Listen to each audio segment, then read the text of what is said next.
The Experience Pros Radio Show, home of the original Fan Braggin' Fridays. Take just 20 seconds to become a revolutionary by sharing a fan bragging story of great customer service on Facebook.com/ExperiencePros. Now, back to Angel and Eric, the Experience Pros. Turn the beat around. Welcome back to the Experience Pros Radio Show. We have the turnaround expert for your business, Kereakos Zuras, business turnaround expert and former advisor to President George W. Bush. Our guest in town. He's here in the studio, but all the way from Baltimore, Maryland. Is that where you're from? That's exactly right. Nice. Well, Kereakos, welcome to the show. It's a pleasure to be here. Thank you for having me. Well, it is very nice to have you in person. You've been on the broadcast a couple of times before, but to have you face-to-face is a real thrill and an honor for us. It's an honor for me. This is one of the best business shows on the air, I think, and it was worth my time to come out here and do it. It's my honor. Thank you. Well, God bless you. Now let's talk business for just a minute here, Kereakos. You are the business turnaround expert. You get business in a way that I think few people in America really get, but you help a lot of people. And maybe we could talk about some of the things that you see in business that might be helpful for our listeners today to put into practical application. Sure. And one of the main things that I see that's a big problem with small business and even the very, very small family-owned businesses is that the bookkeeping and accounting is usually given to somebody, to a manager or an accountant, and the owner is absent, and they just trust that person to take care of everything. And I can't tell you how much fraud and theft I uncover when I go into a business, when somebody hires me and says, my business is losing money, we should be making money, we're going broke, we're having to go out of pocket, we're taking equity loans to put it back into the business, and we don't really know where the problem is. And then I ask them, I say, well, how are you involved with the daily bookkeeping? No, Bob or Mary does that. And I said, well, do you meet with them regularly? Oh, no, the accountant does that, and it's like, well, the first thing we need to do is look at the books, because you have to have your hands in there as the business owner. You do, but Kereakos, that's almost like one of the first things they tell you to delegate out as the business owner. You should, have all of these resources around you. You shouldn't be in the bookkeeping. You should be outgrowing the company. Yes, that's true, but it's okay to delegate it, but it's not okay to not inspect it. And although you're not going to be doing it every day, I run. My wife and I run probably, I've lost count, 20 plus businesses right now, and they're all different kinds, but we have accountability every single day. We get reports, we get emails, we're online with the banks, we look at each and every account. She gets up at 4 o'clock in the morning because that's the time she gets up, and she's looking to make sure deposits were made, that they were accurate, that they matched the end of the day. All this stuff comes funneling in from all the management teams, and we verify it. We don't wait till the end of the month or the end of the quarter or the end of the year to figure out that we were getting, taken to the cleaner, so to speak. Right. And so you're finding people are waiting till the end of the quarter or the end of the year to discover this. Yeah. That's really or the scary. end of their business. At the end of their business, in most cases, because they're too busy, and they think that especially, and I'm not saying this to be negative in any particular professional field, but I work with a lot of doctors, and they have this mindset that that's not their duty. Right. I went to school for a different purpose. Right, you did, but you're also in business, and you're in business first, and then you're the doctor. Unless you're doing it for free or you're working on some kind of charity, which is a beautiful thing. Right. But if you have a physical business front, you need to be in your bookkeeping. And I'll give you an example real quick. I worked with a doctor a couple of years ago. I uncovered over $100,000 in fraud. No. Yeah, there was a petty cash drawer that he had no clue. I asked him where he kept his deposits. He couldn't tell me. Yeah, I mean, and it went on, and then inventory. There was the doctor upstairs they were sharing a practice manager, office practice manager, and she was working 15 hours for him, 15 hours for the doctor upstairs. I looked at his inventory. He had $8,000 worth of flu vaccines. Each vial cost about $50. I said, "Where's the rest of it?" And he goes, "I don't know." I said, "I think I know where it is. I think it's upstairs." Right. Oh. Wow. Had access to the office. We went up. We found it. I said, "Do you see what's happening here?"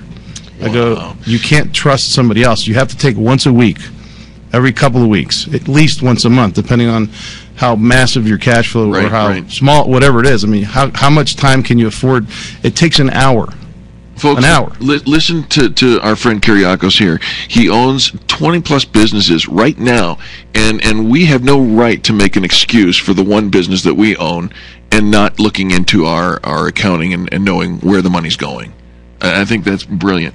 All right, so you also talk an awful lot, and we got the opportunity to meet with you in Baltimore a couple of weeks ago, and we spent a bit of time talking about the customer service side of things, and we see, I mean, we are cut from the same tree in that regard, but you talk a little bit about empowering employees. Can you elaborate on that? So many times in business, you walk into a place of business and you have a problem, or sometimes, and I'll reduce it to the lowest common denominator: knowing the product. You walk into, and I'm going to use this as an example because I happen to own a beer and wine store. But all my employees are trained to know everything about every beer and every wine. They've been trained before they're allowed to go behind the counter and even talk to your Eric's like, customers. I want to train on that. I'm working the weekends in Baltimore. We have wine tastings every Friday. Now, so you walk into a store and you ask a question and they go, I don't know. I'm just a cashier. I don't know. Oh no! The guy that knows isn't here right now.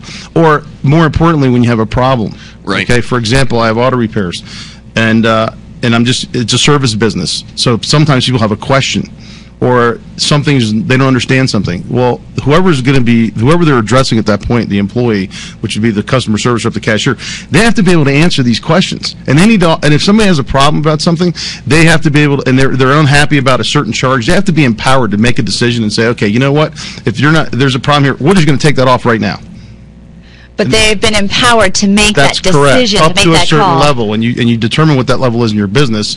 In my business, it's $100. So without even calling, asking, or inconveniencing the customer, up to $100, they can say, okay, don't worry about it. We'll take care of it. Which extends into that customer interaction, because you're not filtering me through. I don't have to go see somebody else. We don't have to check. We don't have to wait. Instant gratification. They get what they want right now. They're not having to jump through hoops, and they're not inconveniencing them. Boom. And when they leave, you've now locked them in even further. Okay, well, I can hear the voice of the owner saying, no, wait a minute, this just makes us liable, makes us at risk for fraudulent customer activity. Do you see that customers come back and take advantage of that when they know that the employees are able to bend a little bit? Well, that happens. I'm not going to tell you it doesn't happen, but your foundation has to be built on this principle first. And then, of course, you're going to filter out those customers that come back every week and have a problem. Joe, you're back again. Right. What's that? You got another problem? Right. Here's another $100. No, at that point you say, look, you know what? Obviously, there's something that we're doing that we can't satisfy you. Maybe it would be a better idea if you maybe didn't come here and took your business maybe make a recommendation to somewhere else, and you do it in a nice way. But you're going to have people that work the system, absolutely. But you can't not build your foundation the right way because of the less than 1%. So do we cater to the 99.5 or the 0.5? Yeah, exactly. Don't throw the baby out with the bathwater, right? Absolutely. Well, our guest is Kereakos Zuras, and you probably recognize his voice from the Fox News Channel, a regular contributor on the business side of the Fox News Channel nationwide. And we will be right back with more of our interview with him. You're listening to the most positive business talk show in America, the Experience Pros Radio Show. Experience Pros Radio Show, where small business is big business and your business is our business. Follow them on twitter.com/experiencepros. Now, back to Angel and Eric, the Experience Pros. Welcome back to the Experience Pros Radio Show, the most positive business talk show in America. And our guest is Kereakos Zuras, the former advisor, spent 8 years with George W. Bush on the Presidential Small Business Council. And I used the word again, and I didn't mean to. You're not a coach. You are the turnaround expert. Yes. I appreciate that.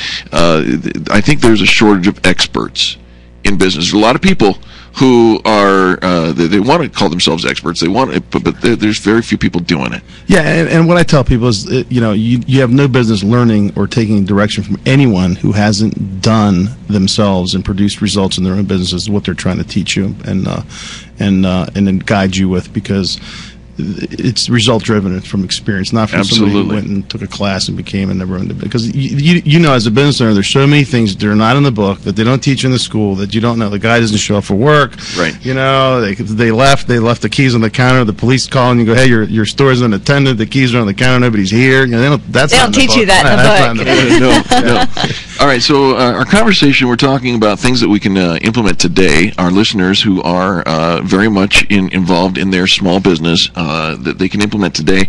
And one of the things that we were talking about as we were preparing for the show was the importance of reviewing contracts. Yes, all contracts, utilities with your vendors and everything else. This is the time to negotiate. This is a very challenging economy, and this is tough times, not only for us as small business, but do you think that the providers are having a tough time too? Because they rely on you. So if you're down, they're down. So now we're going after it's half of something is better than all of nothing. Isn't that what one of the Bushes and the Reagan before him called trickle down economics? Yeah. I'm pretty sure. Except it's more like landslide economics today, and we're getting like plummeted, and we're buried under this landfill of just bad economic times in a lot of places. But at the end of the day, you do your business the right way, you take care of your customers, and you come from the heart, and you'll do well, because that's what survives today. Well, but Kereakos, we were talking about something as simple as your garbage removal, Yeah. and yet I'm locked in, aren't I?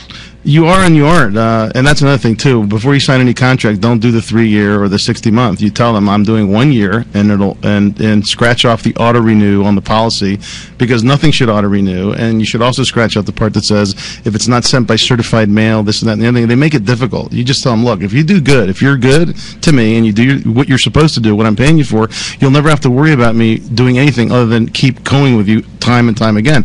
But a lot of times we get complacent. We set up the account, we move on, and we get busy. Life gets in the way, and then we don't review the thing, and then we go back and we hear about our friend who's paying $100 less a month, and you're still paying $100 more. So get together with your friends in small business, and even if you don't have any friends, you don't know anybody, call your vendors themselves and say, look, I want to do a contract review because I heard that other companies are offering this. And even if you don't know what it is, just say that it's less. And then they'll usually say something like, oh, okay, well, you know what? We could probably reduce your rates by $40 or $50 a week or a month or whatever it is. But whatever you can get. But if you don't review it, you're not going to get anything. They're not going to call you and say, oh, by the way, you can get better rates if you just call. Yeah, no, they're never going to call you and say, well, we'll take less money from you. But I think the idea of scratching out that you've got to say at that contract signing. You can talk about the terms of what's good for your That's business. correct. They don't get to dictate it. And I think so often we're just following along. Yes. They're telling us, well, to get this rate, you're locked in and you do this. And we're like, okay, well, in order to get that rate, that's what I have to do. But you have a say. In most the cases, terms. Monopoly is still a board game. Right. Well, right? and the thing is that the reason that they'll tell you that they want you to lock into long term is, like, for example, if you're signing up for a uniform company, which is something that I use in a lot of my businesses, they have an expense. They got to go out and buy a lot of uniforms. They got to put decal. They got to prepare them. So there has to be a recovery period for them where they can actually recover some of their money and make some money. But it's not 60 months. It's 12 months, and then if you're good, I'll go another 12 months, and we'll keep going. And you call the shots when it comes to the terms, because otherwise you'll find yourself getting poor service, and then they can turn around and sue you and bill you for all the time on average. And that could be thousands, tens of thousands of dollars. Make your vendors earn it. That's correct. I like, and scratch out auto renew. Yeah, absolutely. Right. And you call the terms. 12 months is fair. That's great points. 12 months is fair. I love that. All right. And then our final point for this segment is something that is near and dear to our hearts with Experience Pros Radio Show and our emphasis on customer service, and that is the follow-up. The follow-up is Talk very to us important. about how that affects your business. How it affects my business is I can't even explain how massively powerful and what a massive impact it has on the bottom line of why we're in business.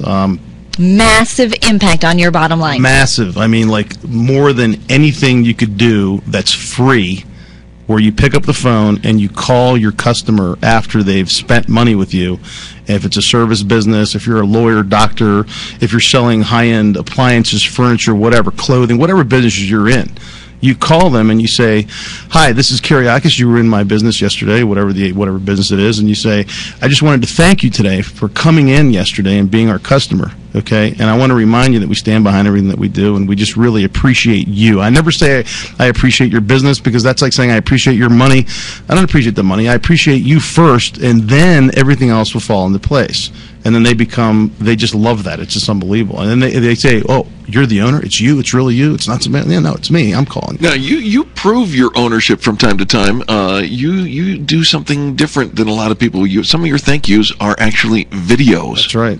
You cut a video and send it through the email. That's and, correct. and identify yourself. Talk about that. And Well, the you know, impact that's it's had. a real simple process, and along with the phone call, I send an email video because today everybody's got a smartphone. Everybody can see video, the iPhone, whatever.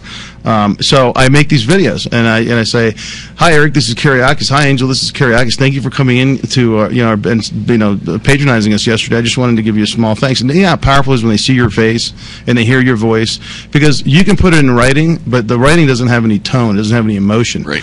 When they hear you, thank you so much for coming in. I really appreciate you, because if it wasn't for you, we wouldn't have a business.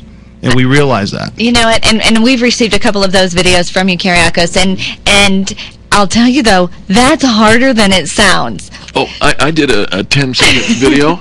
It took me 2 hours to. Well, here's the thing. You know what? You'll find yourself doing that at first, but here's some advice. When you do that, and we can talk to the mechanics about how to do that later. Maybe we'll post the trainings on the website. Nice. Just be yourself. Just like you would talk. It doesn't have to be perfect. You don't have to be dressed up. It doesn't matter if your makeup's right or if you're bald or your glasses are right. It doesn't really matter. They don't care about that. They care about the message. We're our own worst critic when it comes to how we look or how we're going to say it. Just say it. They appreciate that, because if you're different when they see you on the video than when they meet you, they're going to go, wait a minute, that's not the personality that I identify. When they meet you face to face, you're completely different. Be you. They're buying you first, and then they're buying whatever it is that you're offering as a service or a product. You know, and I appreciate the just the comfort to know that who we are is really who our customers want to interact with. You're good enough the way you are, and there's nothing wrong with who you are. Look at Eric. He's like, oh. Wow. Good enough. And You just made my day. And we really are, and I think that it's people. People want to be in touch with people who are authentic, who are genuine, who really are interested in them as a person. And that's what your videos communicate. That's what the follow-up and the thank you communicates. That really genuinely we appreciate you. That's correct. Absolutely. Now, Kereakos, we've had you for 2 segments here, and I know that our listeners are going nuts over the great advice that you have just given us, and they're going to want more. Where can they contact you? How can they If get they in touch want with you? to, and I do this as a service, there's absolutely no charge for this whatsoever, because this is just my way of giving back. If they log on to www.straight2profits.com, there's a contact me page. If you're serious about, if you have a serious problem or you're having an issue and you're having a hard time solving it, or you don't know what the answer is, shoot me a quick email. I will send you back a response. It doesn't cost anything. I'm happy to do it. Now, you say you'll send back a response. Are you going to have one of your hired folks? No, I don't do that. I don't have any hired folks. It's me. It's me and my wife. You own 20 businesses, and you're going to contact anybody who contacts you. Yeah, I'm going to contact you back. I mean, now sometimes I get hundreds of emails, so it takes me a little bit to get to you, but I make it an effort to contact everybody that's contacted me that has a legitimate concern. And I ask that it is a legitimate concern, and you're not contacting me to just sell me something. Right. Right. Because I don't sell anything, by the way. There's nothing to be sold on my website. I do it for free. Well, Kereakos, thank you so much. You have been brilliant in. We knew that when we asked you to come on out. But my gosh, you just add so much value. Thank you very much. It's a pleasure to be here. You guys are awesome. Absolutely, and I think that the takeaway is you're good enough. That's who your customers. You're the one they want to deal with. They don't want it doesn't have to be perfect. It doesn't. And I think this is where we get the hang up. We try something. If it's not perfect, we quit. Right. Don't quit. Absolutely. Do not quit. Straight, 2profits.com. Fill out the form. Talk to Kereakos, just like we are right here and now. And you got his word. He's going to get back to you, and that's good enough for me. Absolutely. You bet.